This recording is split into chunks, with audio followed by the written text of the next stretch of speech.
டெலிபரேட்டா ஒரு சாட்சி சொல்றேன். ஒரு கணவனாரை பார்த்து ஒரு மனைவி சொல்றாங்க, இந்த பிசினஸ் ஆரம்பிச்சிருந்தா நீ என்ன கவனிக்கிறது இல்லை, என் பொண்ணை என் பிள்ளைய கவனிக்கிறது இல்லை.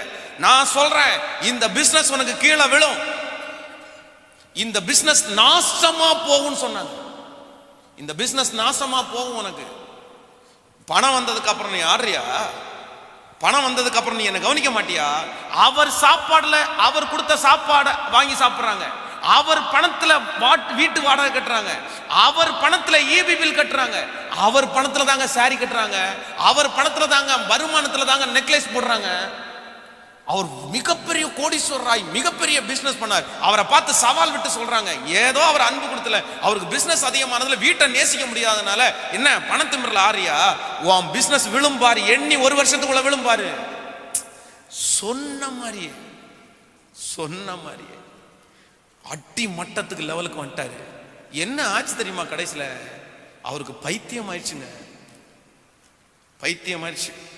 என்னுடைய நண்பர் ஒரு பாஸ்ட் இடத்துல போய் ஜெபம் பண்ணும்போது அந்த பாஸ்டுடைய சபைக்கு போய் கொஞ்சம் மாற்றம் அவருக்கு உண்டாகி திரும்பவும் அந்த மனநிலைமை மாற்றப்பட்டு கர்த்தர் தூக்கி எடுத்து திரும்பவும் அவன் கையில கர்த்தர் அந்த ஆசீர்வாதத்தை கொடுத்து கொண்டே கர்த்தர் இருக்கிறார்.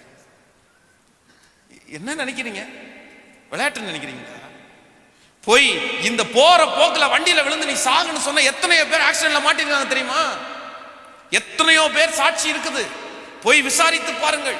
ஒரு அம்மா குழந்தைய பிடிச்சி சாகும் போது அழும்போது, ஐயோ இப்பதானே நான் சொல்லி அனுப்புறேன், எங்கேயாவது விழுந்து சாகுன்னு சொன்னனே, அதே மாதிரியே வந்துட்டியாப்பா, அதே மாதிரியே வந்துட்டியாப்பா, என் வார்த்தையே உன்னை கொன்றுச்சு, நானே உன்னை கொன்னுட்டனே.